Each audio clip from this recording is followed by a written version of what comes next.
कल हमने पिछले लेक्चर में आपको विमाओं का सेकंड उपयोग बताया हुआ था, मतलब उसका सेकंड एप्लीकेशन के बारे में आपको बताया हुआ। आज हम उसके थर्ड एप्लीकेशन के बारे में बात करेंगे कि विमाओं का तीसरा उपयोग क्या होता है, उसकी सहायता से हम। और पहले दो विमाओं के उपयोग के बारे में आप लोगों ने सीखा हुआ है। पहला क्या हमारा था? पहला ये कहता था किसी भी भौतिक राशि के समीकरण के सत्य या असत्य होने की जांच को बताता था, ठीक है।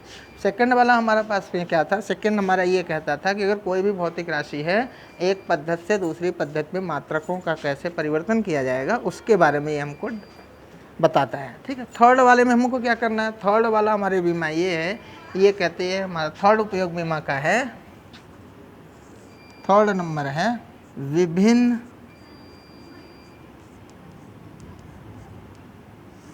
भौतिक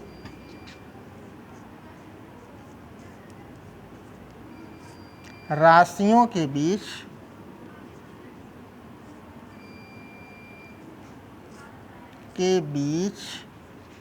संबंध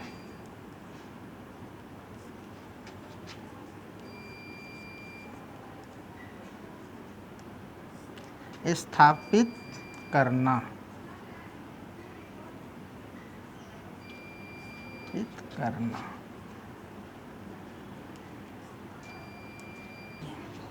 थर्ड उपयोग इसका है विभिन्न भौतिक राशियों के बीच में संबंध को स्थापित करना। विभिन्न भौतिक राशियां मतलब अनेक प्रकार की राशियां होंगी, जैसे लंबाई और क्या कहते हैं आपका द्रव्यमान हो गया, समय हो गया, गुरुत्वीय त्वरण हो गया। इस प्रकार की अनेक प्रकार की भौतिक राशियां रहेंगी। इसकी सहायता से हम इसके बीच में संबंध को स्थापित करेंगे, ठीक है। तो इसको हम एक एग्जाम्पल के थ्रू देखते हैं। एक उदाहरण है हमारे पास में, ठीक। उदाहरण है सरल लोलक का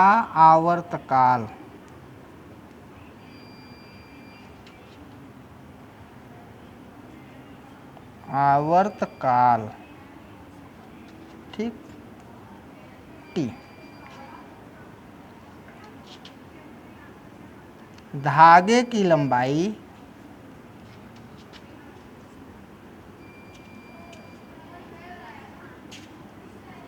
स्मॉल एल, द्रव्यमान स्मॉल एम और गुरुत्वीय त्वरण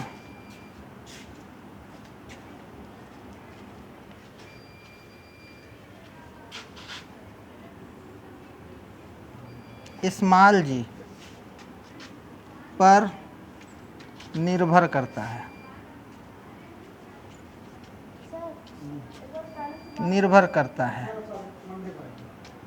तो इनके बीच संबंध स्थापित करो।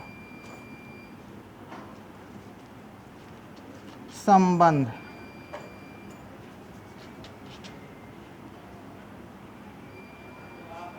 स्थापित करो,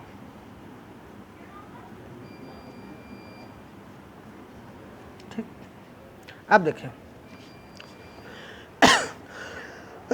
ये क्वेश्चन, एक सरल लोलक है, आवर्तकाल, ठीक।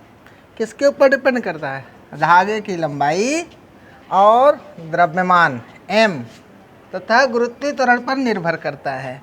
तो पूछ रहा है इसमें कि T, L, M और G में रिलेशन क्या होगा, मतलब संबंध आपको बताना है। किसके? वीमी विश्लेषण विधि से, ठीक। तो इसको हमें बताना है और इसको हम कैसे सॉल्व, ये तो आपका एग्जाम्पल हो गया। अब इसको करेंगे कैसे, देखिए हम आपको करके दिखाते हैं। इसमें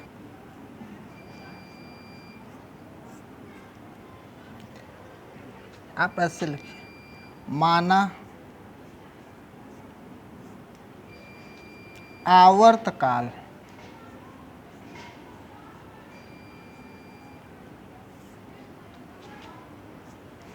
T द्रव्यमान की घात स्मॉल ए लंबाई की घात स्मॉल बी और गुरुत्वीय त्वरण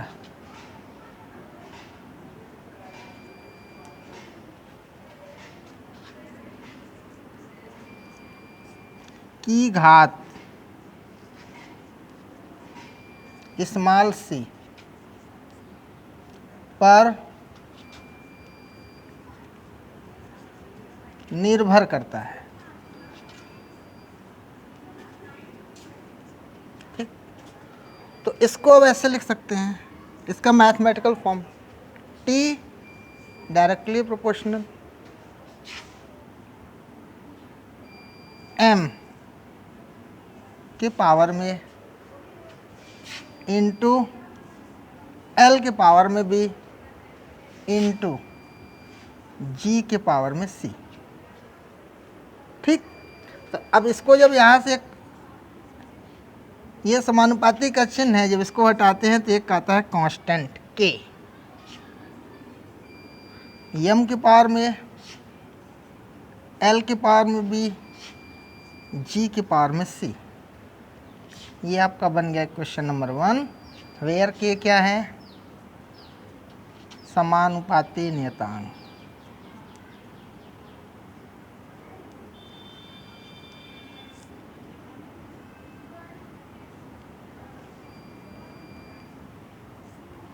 के क्या है, समानुपाती नियतांक है। ठीक, अब देखिए ऐसे लिखिए समीकरण फर्स्ट के दोनों पक्षों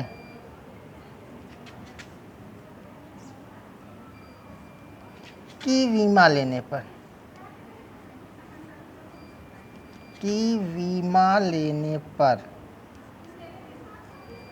ठीक, विमा लीजिए। देखिए टी क्या है, आवर्तकाल। आवर्तकाल का मात्रक क्या होता है, सेकेंड। हमने बताया था आपको जब बीमा पढ़ा रहे थे, तो यहाँ पर हम इसको लिख सकते हैं कैपिटल टी, लिख सकते हैं। यस, अब देखो के क्या है, नियतांक। नियतांक की बीमा नहीं होती। एम क्या है, द्रव्यमान। द्रव्यमान की बीमा क्या है, कैपिटल एम। यहाँ लिखेंगे कैपिटल एम। पावर कितना है, ए, तो यहाँ पर ए यूज कर लेंगे। फिर लंबाई, लंबाई का मात्रक मीटर, लंबाई की बीमा कैपिटल एल। ये एल के पावर कितना हो जाएगा, बी। जी क्या है, गुरुत्वीय त्वरण। गुरुत्वीय त्वरण की बीमा होती है एल टी के पावर -2, और ये हो जाएगा पावर यहाँ पर सी। तो अब इसको ऐसे भी लिख सकते हैं,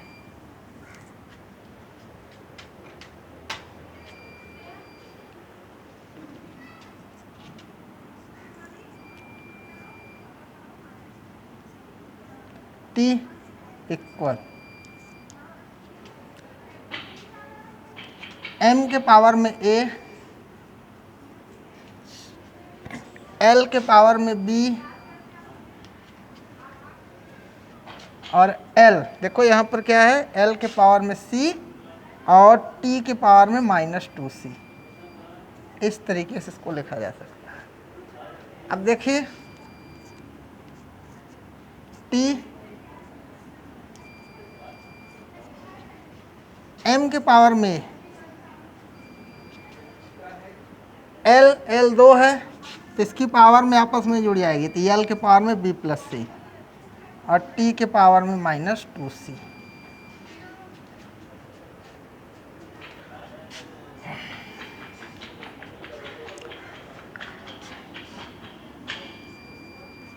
दोनों पक्षों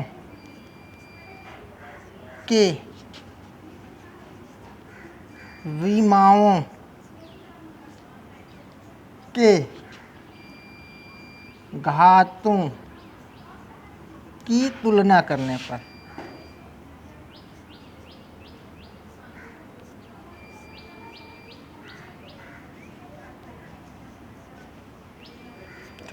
घातों की तुलना कर दीजिए दोनों पक्षों में। अब देखिए यहाँ m की घात कितनी है a, लेकिन m इधर है ही नहीं है, तो इसको क्या लिख सकते हैं, इसको ऐसे भी तो लिख सकते हैं। देखिए अगर नहीं रहता तो इसको m के पावर में 0 और l के पावर में 0 ऐसे लिख सकते हैं। तो अब देखिए यहाँ m है, इधर भी m है, a कितना है, इधर पावर a है और इधर कितना है 0 है, तो a की वैल्यू कितनी हो जाएगी,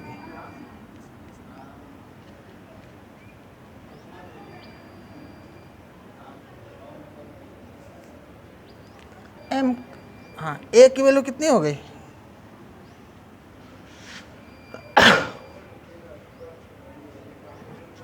a की वैल्यू 0 हो गई। ठीक, दूसरा क्या मिला, ये हो गया आपका। अब यहाँ l देखिए, l के पावर कितना है b प्लस सी, यहाँ पर 0 है, यहाँ पर हो जाएगा b प्लस सी इक्वल क्या हो जाएगा 0, ये बन गया। और यहाँ पर कितना है, t की पावर कितना है -2c, यहाँ t की पावर कितना है 1, तो यहाँ पर लिखेंगे -2c इक्वल टू n। तो यहाँ से c की वैल्यू निकाल लेंगे, c की वैल्यू क्या हो जाएगी -1/2।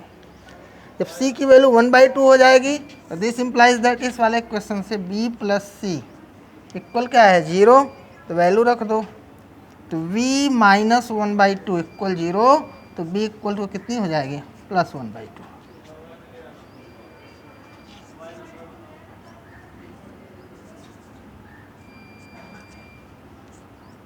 ये आपकी वैल्यू मिल गई। तो a b c का मान मिल गया। अब क्या करो, समीकरण 1 में पुट कर दो वैल्यू, तो ऐसे लिखिए a b c का मान समीकरण फर्स्ट में रखने पर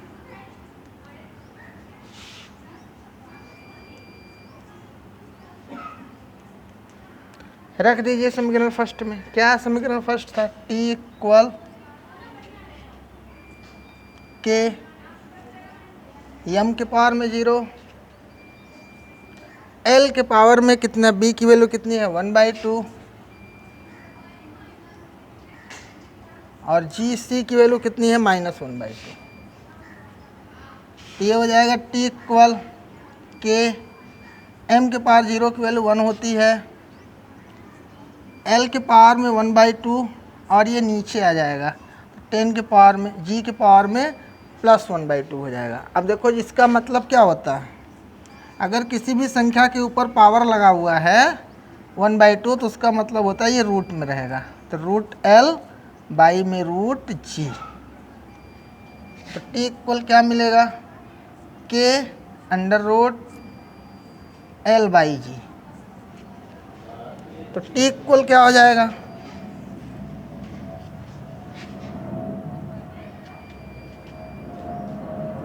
k रूट में l/g। अब k की वैल्यू निकाल, k हम निकाल सकते हैं 2π होता है, ये प्रयोग से। ठीक, तो अब t बराबर क्या हो जाएगा 2π √l/g। ये रिलेशन निकल गया, ये आपका रिलेशन आ गया किसमें, t, l और g, आवर्तकाल, लंबाई और गुरुत्वीय त्वरण में आपका रिलेशन ये मिल गया। इसी तरीके के क्वेश्चन आपको सॉल्व करना है।